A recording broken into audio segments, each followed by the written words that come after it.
Hello there. Hello, everyone. Hello, can you hear me? Are you there? How's the sound? Well, actually, you can't tell me what the sound balance is. I can't do anything because I'm recording this days ago. Uh, it's a pre-record. Apologies for the change in the schedule. I know I teased the double whammy act of the Institute for Government report this week, but there's been a change of plan, and that'll be happening next week, as I'll stick in the trailers at the end. But yeah, I'm so sorry about that. No, I need a week. I need a week's break, so there won't be any stream. There hasn't been any stream this week either, and won't be on Friday either, and wasn't last Friday. But there will be again on Monday, so never fear. But yeah, so wait a minute. Let's go big face. Let's go big face. Hello. Yeah, sorry about that. But anyway, on the plus side, you're getting a special pre-record episode. I hate doing pre-records on my own because it's so lonely. I haven't got all of you in the chat going down. But anyway, it's fine. We're going to do this. We're talking about a thing which I might rabbit on for hours about, but hopefully not. Hopefully it'll be quite tight. We're going to talk about, what were we going to talk about? We're going to talk about why is standard track gauge 4 foot 8.5 inches. I'm going to tell you. I'm going to reveal the secrets of why standard gauge track is that funny dimension. And I also said in the Space Shuttle episode with John Morgan Christoph that we were going to go through that stupid thread from a while back in a bit more detail, and I kind of go through and talk through each tweet and why it was stupid. Yeah, so let's do that. Let's do those things. But first, the news. Yeah, there's not much news for a variety of reasons, and I dare say there probably won't be much news for much longer. The Suez Canal is still stuck at this point. Maybe it's not anymore, actually, but it's certainly, when I'm recording this, there's still one digger and a bloke just trying to push this thing out. The memes are good, though. Anyway, yeah, Purda's descended, which means that all of the many reports that are supposed to be coming out, Williams, decarbonisation, the WISP, IRP... Oh, golly, what other ones? All of these aforementioned things are not happening. They're all hidden away. Again, government's got an excuse to delay them right back beyond election time. So when's that? Late May? So basically it's going to end up being... And then by that point, they've got to kind of check that it's fine again and do the houses. So all those reports, it's going to be the end of the year. And by the time it's the end of the year, they always end up saying, oh, well, we can just push it back to next year. And as ever, everything slips. Everything gets worse. Everything gets less uncertain. We lose a load of people to the industry. Emissions get worse, and the cycle continues. So yeah, so that's all the news. I'm afraid that there isn't any, and there's not going to be any good news for a while. What else? I think that's it. Actually, yes, bottoms. I bet this will get flagged as being rude. That's a horse's arse. Rather more intimate view than I'd remembered it being. Golly, and track gauge, and this whole episode is going to be about the fact that these two things are basically unrelated, for any particularly interesting, or certainly not in a specific or interesting way, and that's what makes it more interesting. Yes. So, without further ado, bottoms up. We're going to kick off the episode.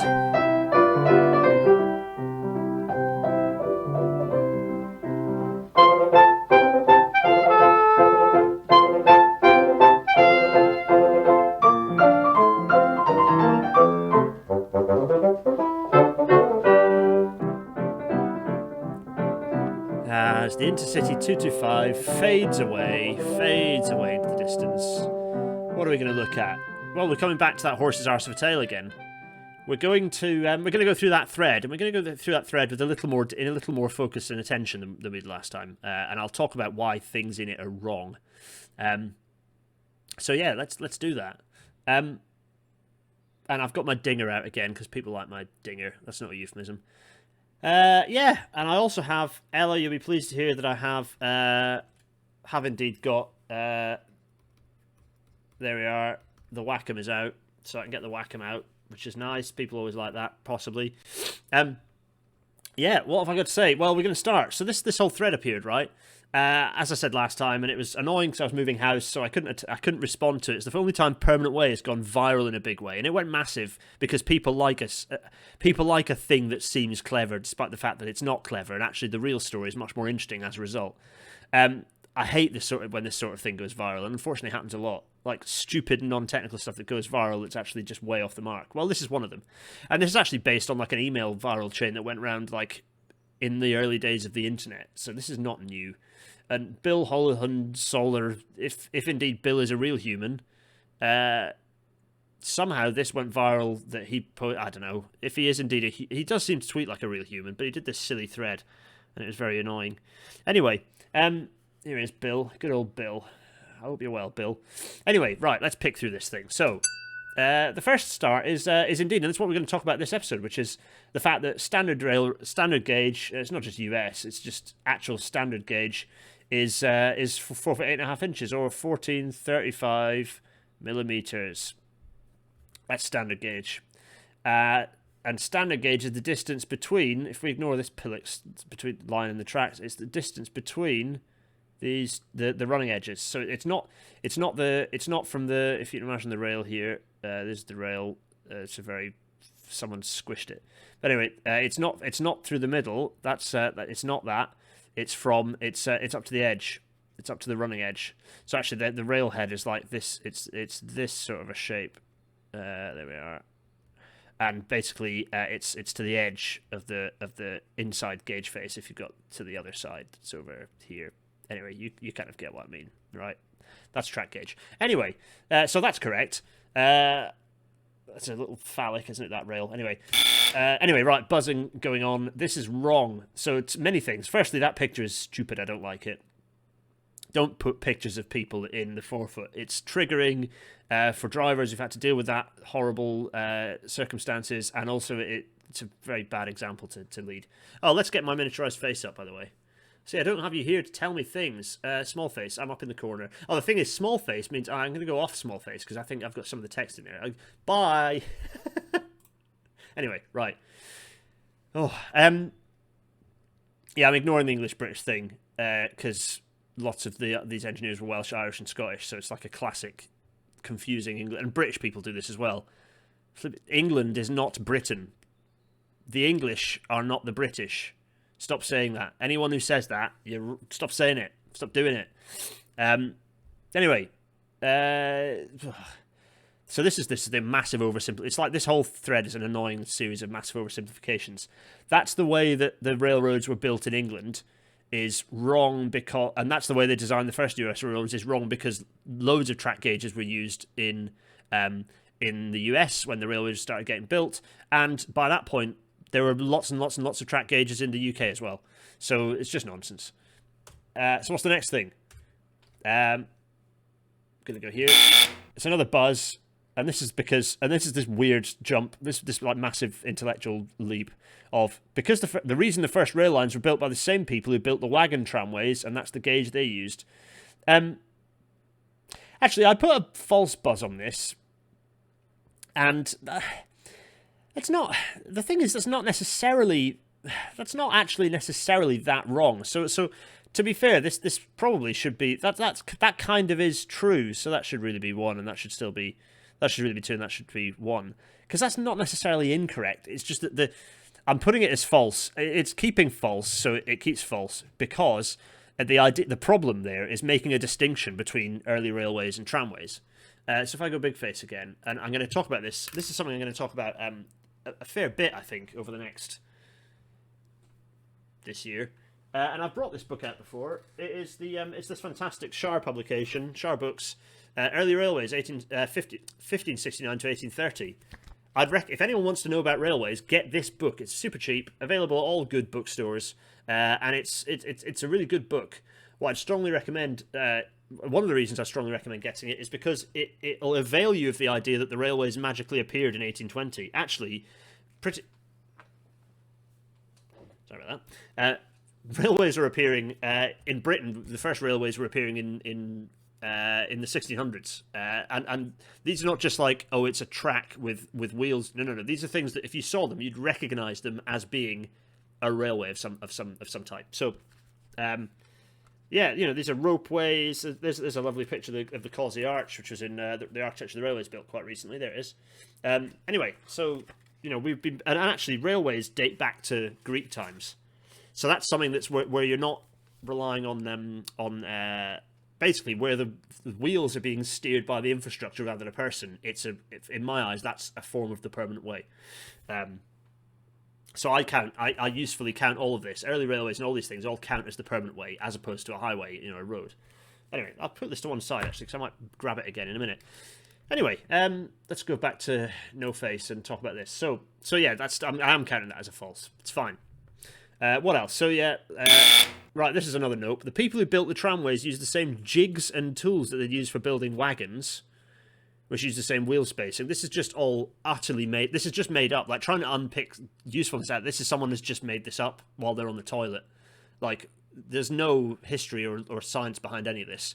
Again, if you want to find out some of the early science that went into building these things, and there is a truth to the fact that that the people who built the early, the early structures for the railways and plateways were joiners and artisans. They weren't necessarily civil engineers. They were artisans putting these things together, because those are the skilled people available. So you'll see a lot of the earliest cast iron bridges. The various old cast iron bridges you'll see where they're essentially assembled using joinery joints. Timber joisting joints. So kind of cut pieces that fit together with no welding or bolting. They just slot together like wood, because that was how structures were understood at the time. So yeah, this is nonsense. What's the next nonsense? Oh yeah, that's it. Wagons that had a particular odd wheel spacing. If they tried to use any other spacing, the wagon wheels would break.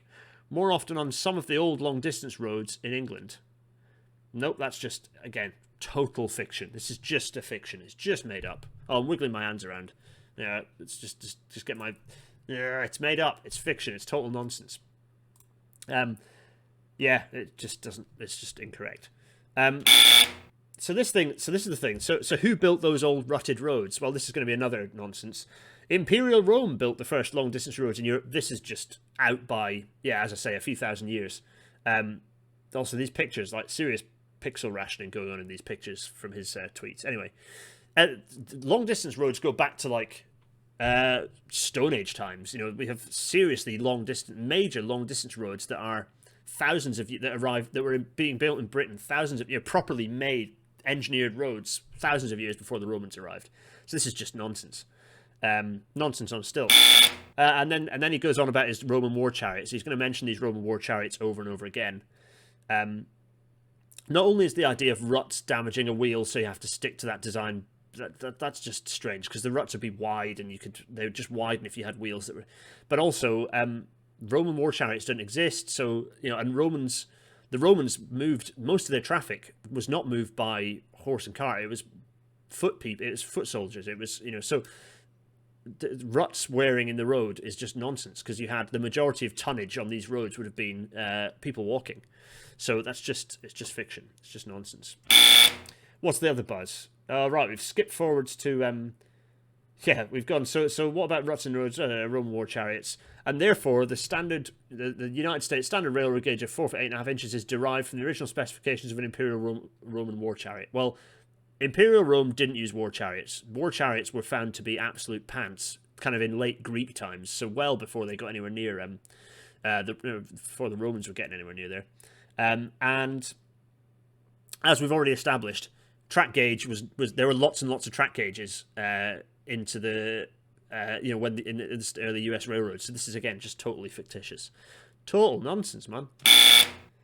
And what am I buzzing this time? Ah, yes, that's right. Imperial Roman army chariots were made just wide enough to accommodate the rear ends of 2 war horses. And then obviously, just to clarify that, in brackets, 2 horses' asses. No, they weren't. They don't exist. Roman army chariots didn't exist. And carts, more generally, they were designed to fit a horse, 2 horses, 3 horses. Just depend. They were all sorts of different designs. It just doesn't stand up to any sort of historiology. It's just gibberish. What am I buzzing? Thiokol. Oh yeah, this is it. The SRBs made by Thiokol at the factory in Utah. Well, obviously this is an indicator of the age of this threat, because no SRBs are made there anymore. Although actually, there is transportation of the SRBs. I don't know who makes. There is an SRB manufacturer for the new heavy space launch system thing. but those, I think those are being manufactured. Anyway, listen to this Space Shuttle episode from a few weeks ago, and John tells us all about those, and we can laugh about those. That's the next bit. There are lots of falses here, actually. Wait a minute. I'm just doing lots of buzz noises. Sorry. This is the whole one of the major parts of this thing. There are two major flaws.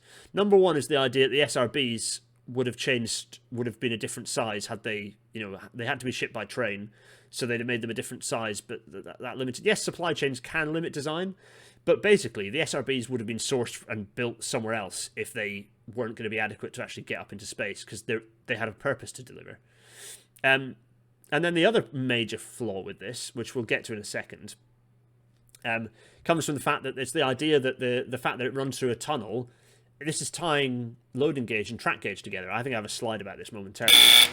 Tunnel is slightly wider than the railroad track, and the railroad track, as you know, is about as wide as two horses behind. So no, that's not true on any level.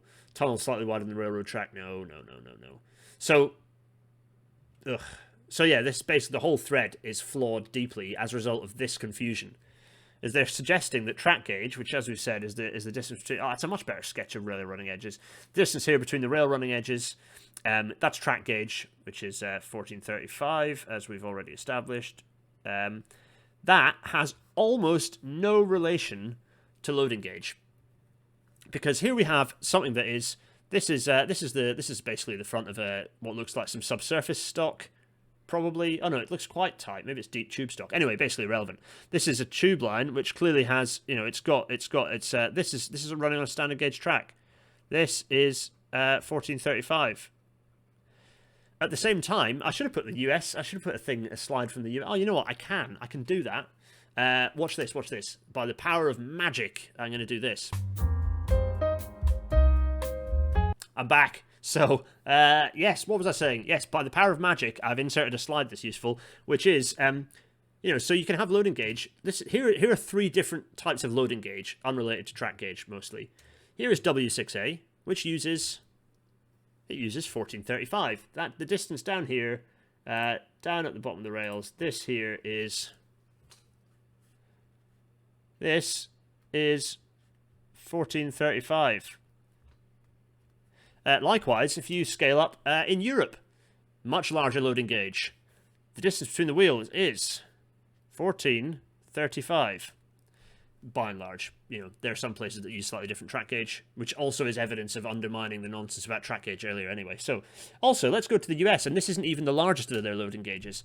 This loading gauge is like twice the size of ours. And what's the track gauge? Oh yeah, that's right. It's 1435. millimeters. So loading gauge and track gauge are basically unrelated to all intents and purposes. Oh, there's another buzz. Right, so this is basically making the point of this. This is the whole final thing, which is that the Space Shuttle has no relation to horses' bottoms. This whole thread is stupid. But what's more interesting is the actual story behind track gauge, which is what we're going to look at now. Why are we using 4 foot 8.5 inches? Well, the story is far more interesting and nuanced and silly and circumstantial than the nonsense that thread covers. So let's go through it. See how quickly I go through these when I don't have questions to answer. I'm sorry. Hello, everyone in the chat. Hello, all of you. It's nice to see you. Well, I presume lots of familiar faces. These pre-records never quite get the interest that the live ones do. I think it's because part of the fun of a rail matter is the live interaction, right? But I need a break. So, why 4 foot 8.5 inches? Well, let's talk about it. Let's do it. Let's work out why. Here is the boy. It's George Stephenson, and this chap is one of the major progenitors of the modern railway, alongside his son, actually. Trevithick came before. Wickens came afterwards in terms of pioneering railway people. Check out my maglev video that you can find on the channel if you want me to explain what their roles were respectively and why they're important. But George Stephenson particularly is the person who we can kind of credit with standard gauge track, and so that's why I'm starting with him. And he did give us, he basically gave us the modern railway system that we know now. Now, why did he do that? Well, when he was a young but a lad, actually he wasn't a lad, he was quite senior, but he was working. He was kind of leading his lead engineer on a number of different colliery wagonways and collieries. Actually, not just the wagonways, but the collieries in the northeast, across the northeast. So some north in Newcastle, some down in as far south as Teesside. But basically, a lot. He was employed as an engineer across lots of coal fields, and these had actually, well, long before he'd arrived, these had been using wagonways. As I say in the book, here is the on book. As I say in the book, as I've read, and you can all read in the book, these wagonways have been established throughout the 1700s, and these were pretty much pretty recognisable as railways. So this is Killingworth, which is one that he worked on extensively. And I think he had a cottage at Killingworth, but also the other one is Hetton. So there's the other is Hetton, and we're going to actually have a look at Hetton right now. You can see actually here. You can see they've got there's actually a loco here, but imagine this is a horse, and this is just for operating this section. So this is the Hetton colliery wagonway. You can see I should be using my wagon. It'll tell me off.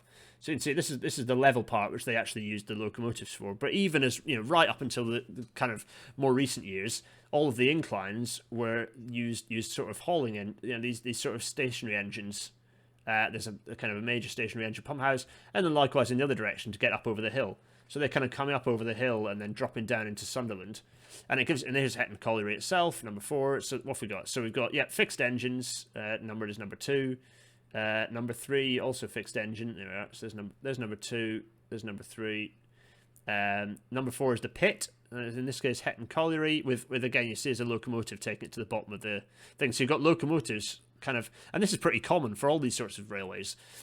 These early railways, you'd have some form of rope or wagon haulage, or horse haulage, along the levels. Then you'd hook them up to on the incline. They'd get pulled up by a fixed engine, stationary engine, and then likewise they'd then maybe sometimes you had gravity working.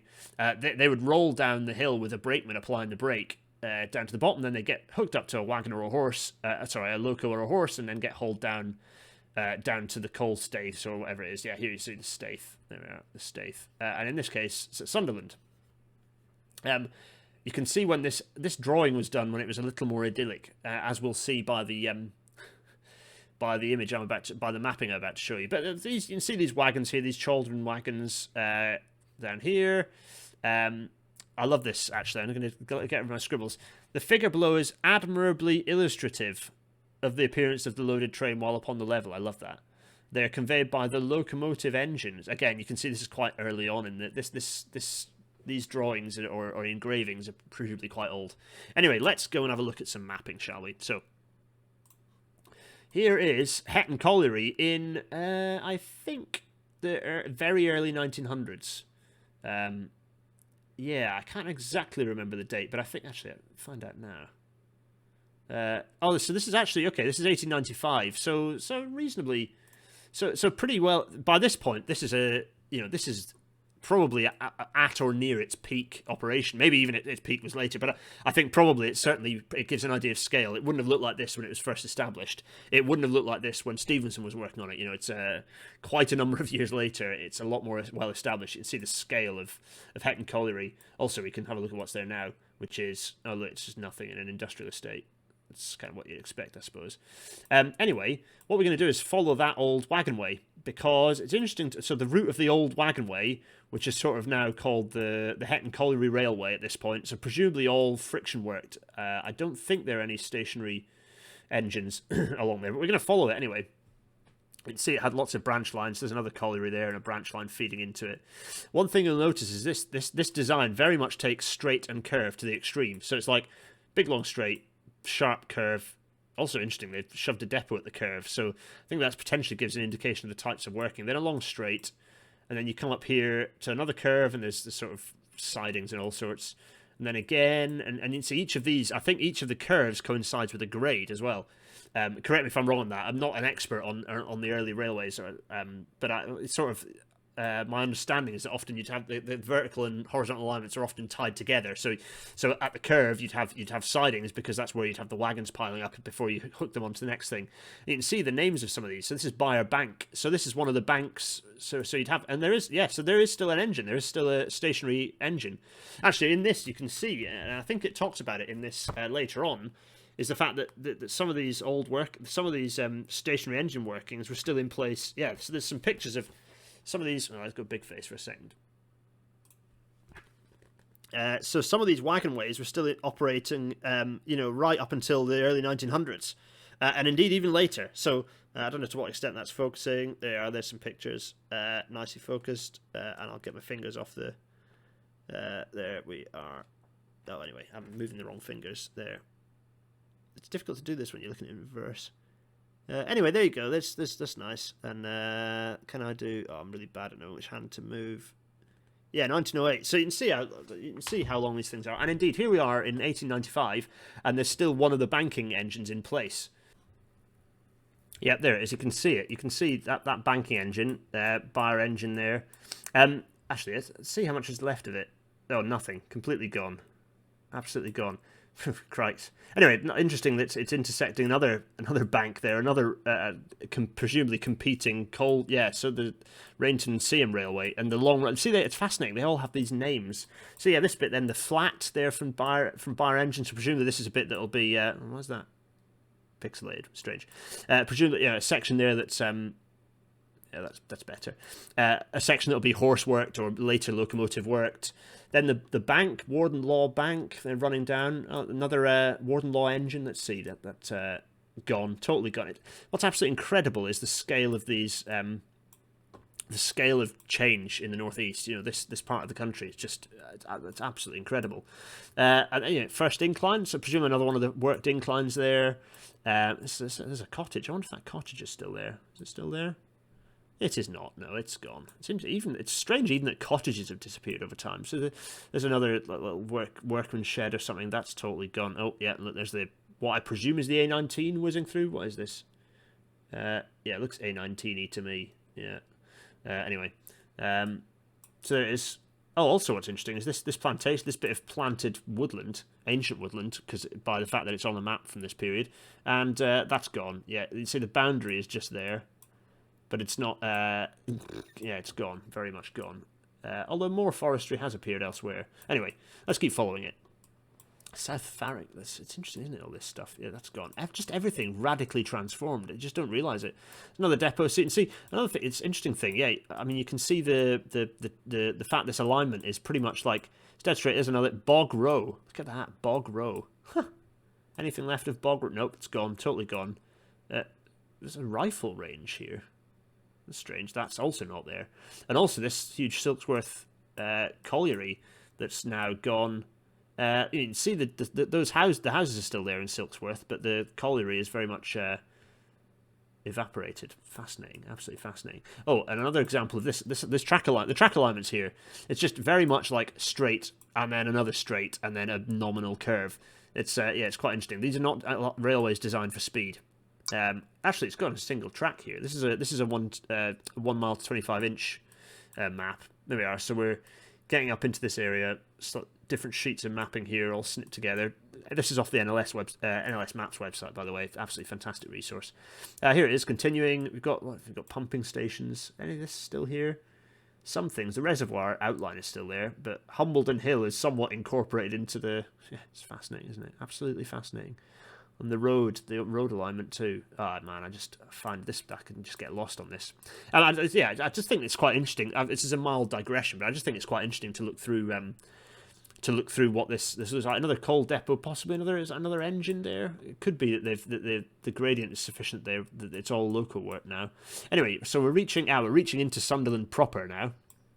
This is big Sunderland. We've reached our first extant railway. Yeah, there it is. The railway first railway that actually exists still.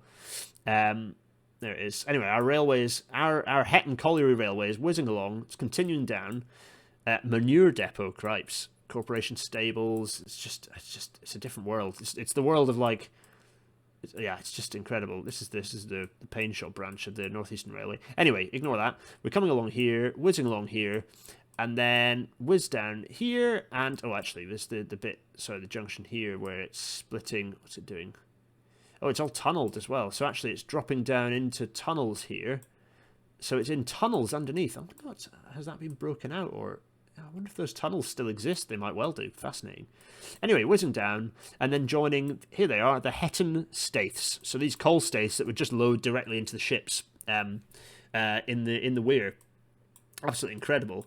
Oh, that's nice. It's nice and colourful. I dare say that's some slightly newer mapping. Anyway, there we are. So you can just see this. Look at the scale of railway works here. The lantern drops. Again, if I look at what's here now, just nothing. They've just parkified it. There's the Wearmouth Bridge, or rather its replacement. Yeah, it's just incredible how the scale of what isn't there anymore. Also, people's houses. R.I.P. Crikey. Is the church still there? The church isn't. It doesn't even look like the church is still there. Just radical alteration. Anyway, there we go. And some bottle works, just if you're curious. Just fascinating. Anyway, I hope that was interesting. But that's an example of one of these wagon ways. A major digression, but I just thought it'd be kind of interesting to look at. Yeah, look, and then likewise on the other side, the Wearmouth quarry drops on the other side, and that'll be the same. Wagon. It even says wagon way there, yeah, and then whizzing off onto. Just so the railways were not, there's this mixture of kind of traditional railway operation and these wagon ways, and so here we're back to that picture of one, and so you can sort of see there's the colliery, and we saw some of those things. There's the bank, some of those banks, and then inclines. We sort of looked at those and how they operate, and then there's kind of a long bit, and then it came down and it went down into the Staiths down here. So you can see the scale here is somewhat less than we just looked at on the map. But anyway, gives you an idea. There's a nice ship doing its thing with coal, and by and large a lot of that coal went straight to London, actually, powering London. Anyway, right, and actually that's instantly, you can see the Wearmouth Bridge there as well. It's quite nice, isn't it? Right, I digress. Anyway, also nice big house. An idea of what this once looked like, and then how industrial everything became, and then how also sort of deindustrialized and boringified, and yeah, interesting times. So, I digress somewhat. Here we are with the boy again. So we've seen a picture of these children. So these are the children wagons for coal that he was running with, and these wagon ways had well, basically, so these wagons were running back and forth. So any infrastructure upgrades that he was doing were always going to end up with him making use of this existing, because they had loads of these children. They weren't going to suddenly build a load of new children. They were going to keep that and run them on any new infrastructure. So. It's worth saying at this point that all these different plateways had loads of different gauges. You had anything between like 4 foot, 5 foot, anything. As early as the 1760s, you had like strips of iron being used on these as a sort of a reinforcement. So it wasn't just wood. So you can see sort of what these look like a bit here. This is just really just planks of wood they've placed here. But you can sort of, they started laying these with strips of iron to sort of reinforce them a bit, But by the 1790s, so by the time that Stevenson was sort of starting to work, and in fact even before that, you didn't just have these plateways, but actually you had sort of what were called so plates, but also edge rails, which looked, so they were kind of relied on these flanges, so that you can see these flange shapes here. So by which I mean a flange, you've got the wheel shape, and then there's this sort of kind of narrow strip behind it. I need to get my there. This thing here, this is the flange. No. This here is the flange. There we go. I got there in the end. I think you all knew what I meant. The flange here. This. Yeah, there we go. The flange. This bit.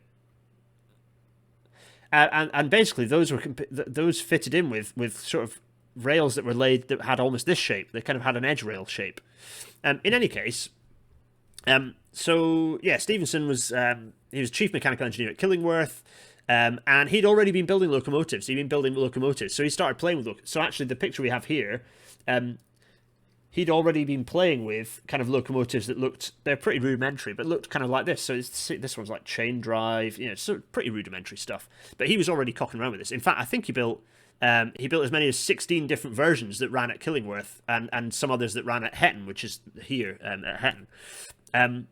And so basically, yeah, they relied on flange wheels and edge rails, and so they actually used new wrought iron edge rails. But he was building this system based on using these existing basically existing technologies. So he was upgrading existing technologies. So you have these existing plateways. So you can see them. I'm doing them in sketch form. These existing plateways, and the center line. Originally, these have been plateways, and for whatever reason, the plateways of both Killingworth and Hetton had the plateways were just laid a fairly straightforward 5 feet apart. Right, pretty basic stuff. It could have been a different gauge. Just by chance it happened to be 5 feet, and the distance and the plateway sort of plates were, what were they? They were it would have been 4 inches each, so they're about 4 inches wide each, roughly, and so the distance between the edges of those. So rather than from being a plateway to an edgeway. Using edge rails, the distance between them to use the same chaldrons ended up being 4 foot 8 inches. 4 foot 8 inches. So kind of with the distance between the distance. Let me get scribbling here.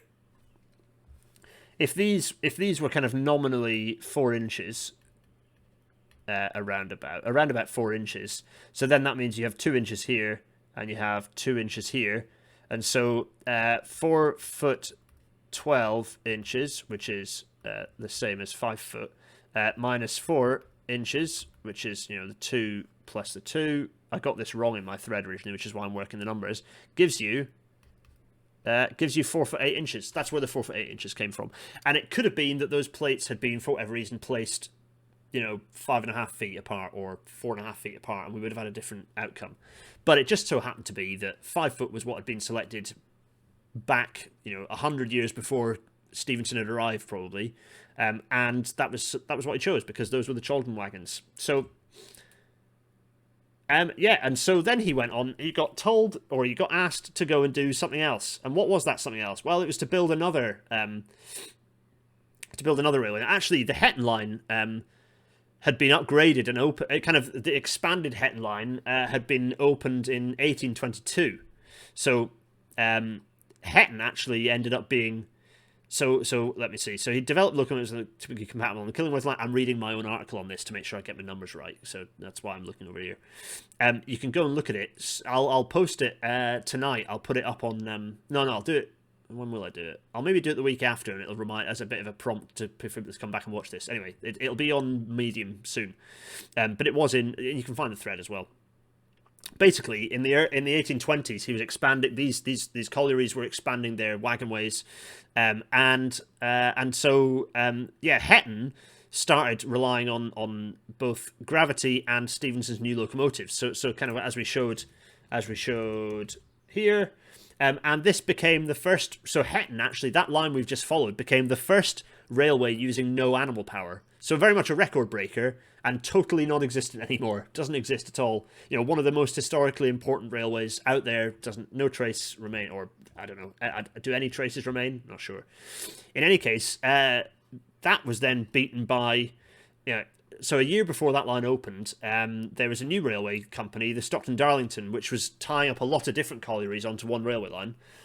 They decided upon the use of edge rails rather than a plateway, because Stephenson had somewhat lobbied them to do so, and under advisement, I dare say. And he was then conveniently later appointed to specify and build that line and its steam engines, and thus he just built what he knew. He reused that 4 foot 8 inches. So the Stockton-Darlington was built here with 4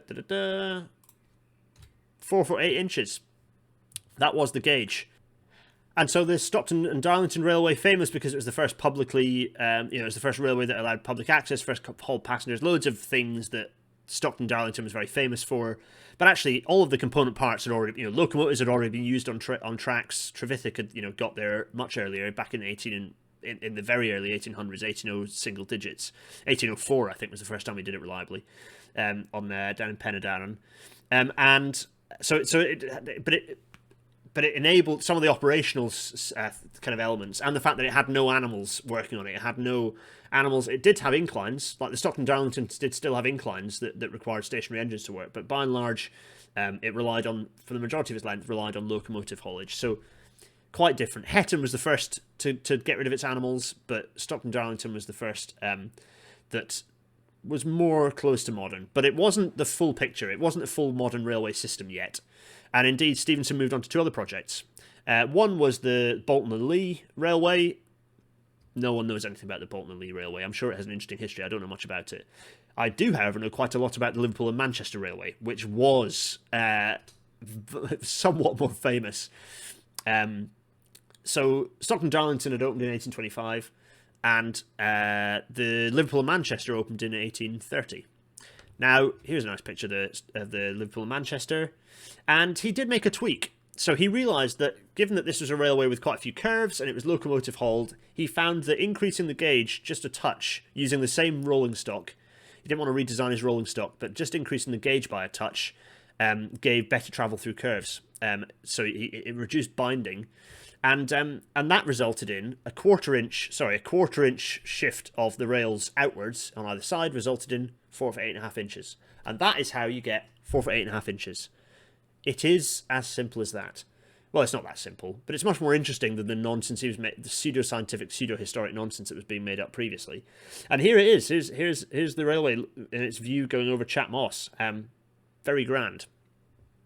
So, what next? Well, railways continue to expand very dramatically, and there's just a tremendous explosion at that point. Liverpool and Manchester was the first. This thing was the first modern railway. It wasn't just the railway system; it was the means of operation. They were a single carrier.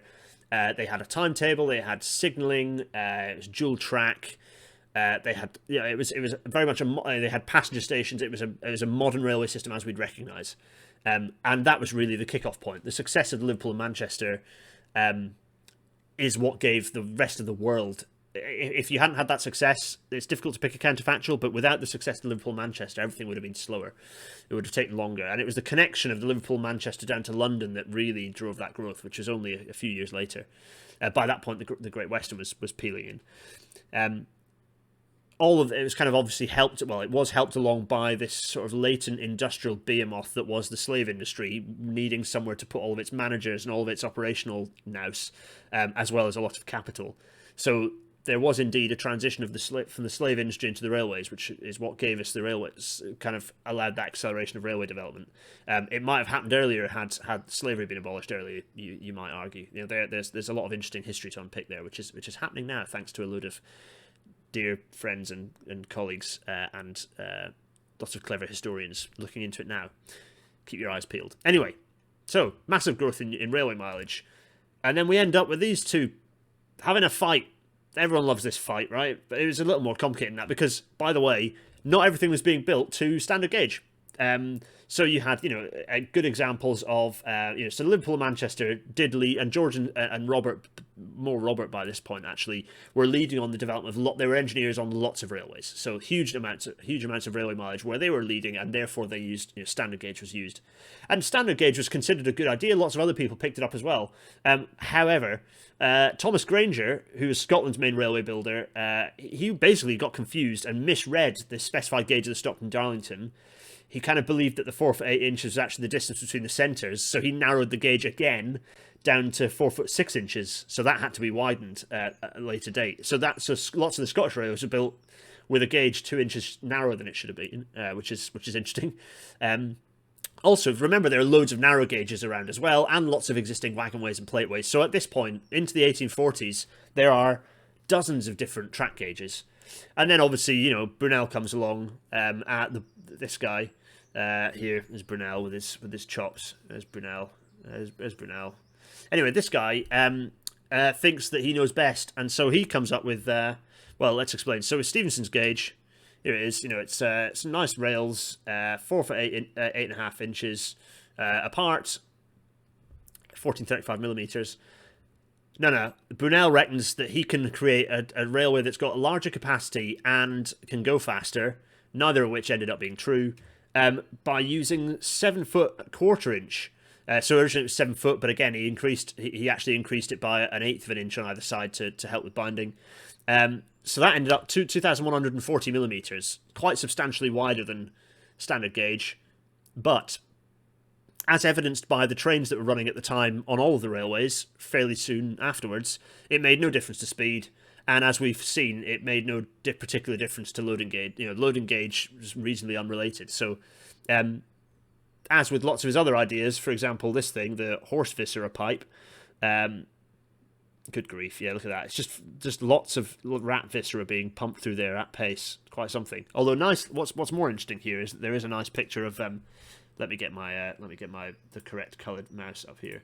There is a nice picture of the traditional sort of Brunel bridge rails there. There's some nice bridge rails, which I did my sketch on a minute ago. You can see I did a sketch of some bridge rails. Look at that. Me getting P-way nerdy. Anyway, there they are.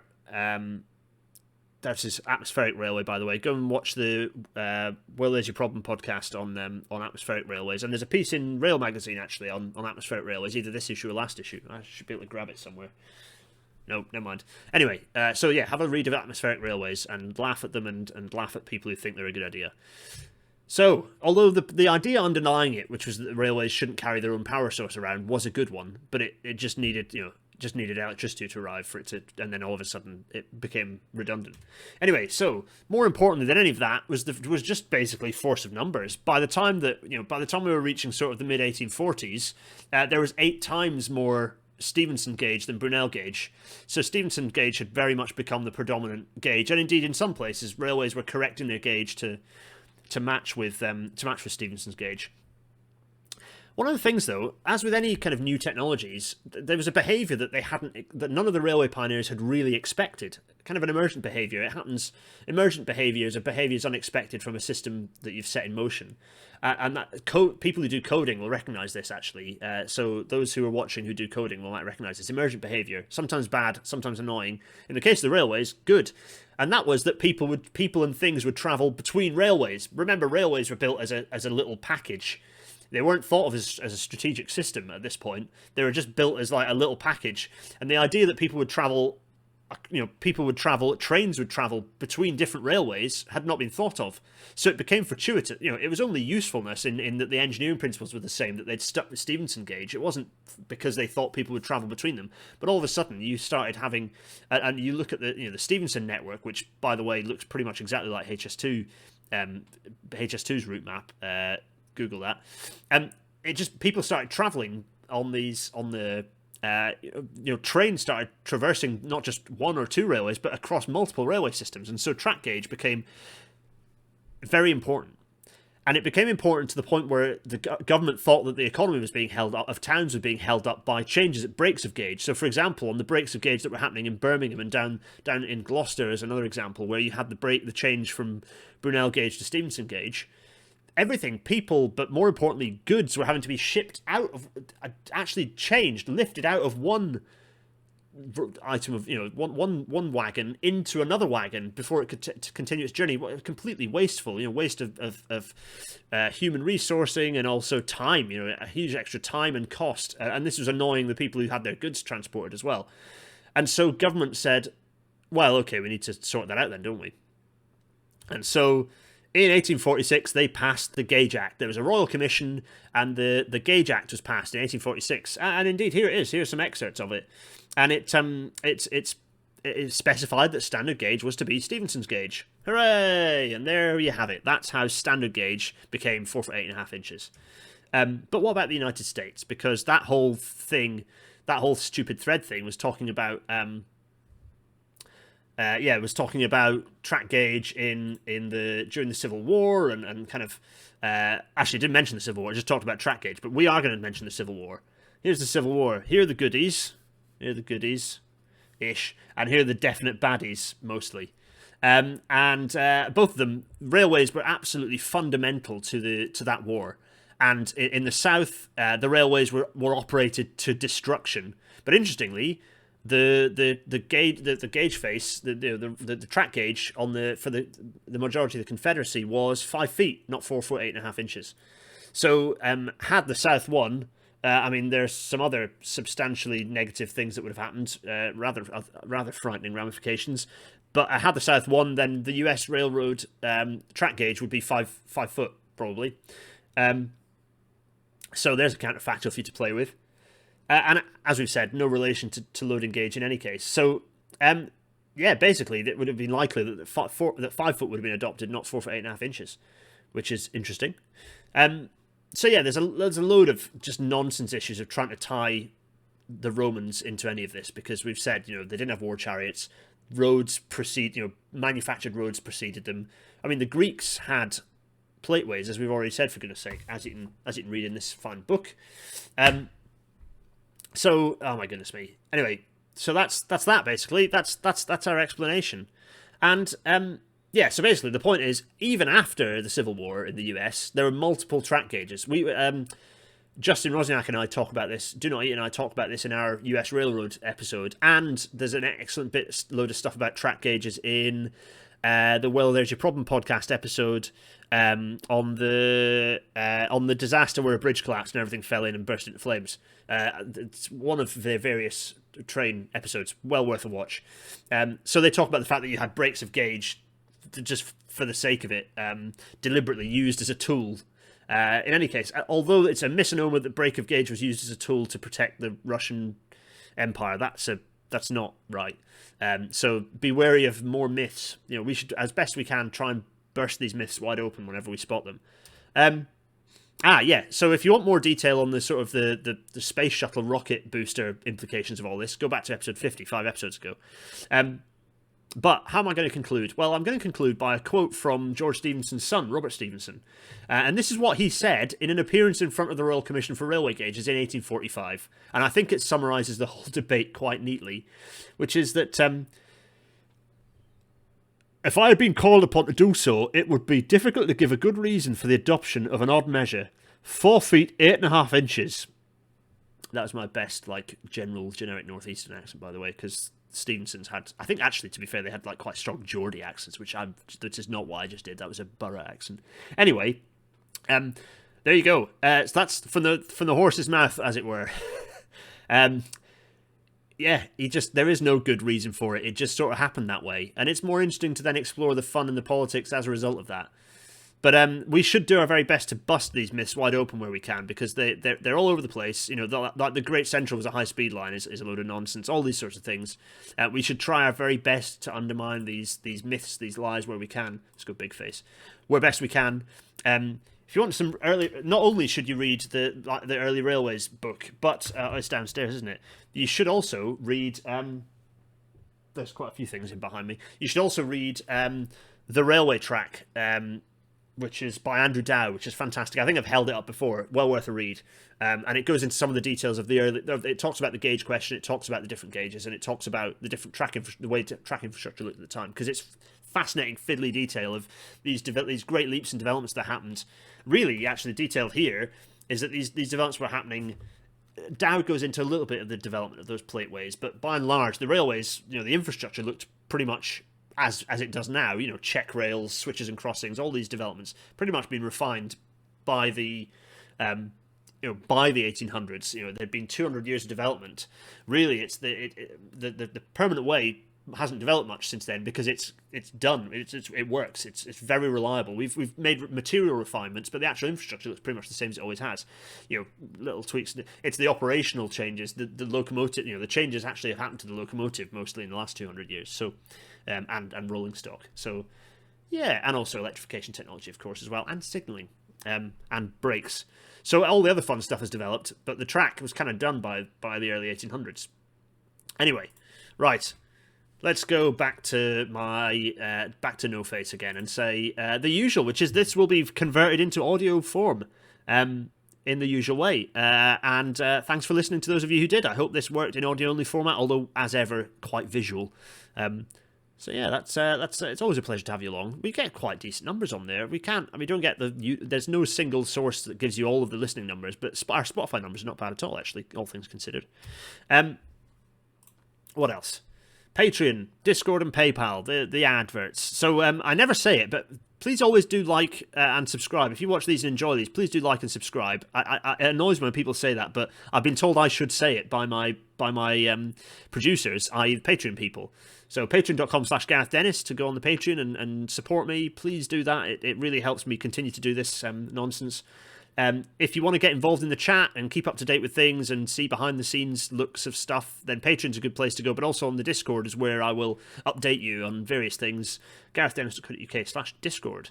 And if you don't want any of the faff and you just want to chuck a bit of loose change at me, then paypal.me/GarethDennis is where to go. Thank you very much indeed for that. Oh, next week. It's what I promised would happen this week, which is it's going to be episode 56, How Governments Use Evidence to Make Transport Policy. It's going to be another PDF page turn, except this time we have the authors. I've already done this plug last week, didn't I? But anyway, Alistair Baldwin and Kelly Shuttleworth are going to be joining us from the Institute for Government. They're going to talk through their report. We're going to try and do it in an hour. We'll see how it goes. And I'm excited about this one because it's a very useful, very interesting report, and it basically says all the things that I've been saying for a very long time about lack of plan, lack of coordination, except they're experts and researchers in it, so they have the expert knowledge and the research and the data to actually back up those assertions. So that should be really good. It only really remains for me to sort of say cheerio. Really, I've brought Big Face back. Thanks so much everyone for watching this one. I know it's not live, and I know that's never quite as entertaining for everyone, but hopefully it's an interesting topic. Standard track gauge. I don't know. Are there any other videos on YouTube that actually describe how it comes about? I'm not sure there are. There's not like one book about it. It's more happenstance than sort of preordained magic or some fictitious nonsense story about war chariots and bottoms of horses. Yeah, I will see you live again next week on Monday the 5th for a game stream where I build railways. If you've been following that, it's all good fun. And then on Wednesday for the live episode 56 of Natter. I will see you all then. Until then, have a nice time. Have a good weekend, and cheerio.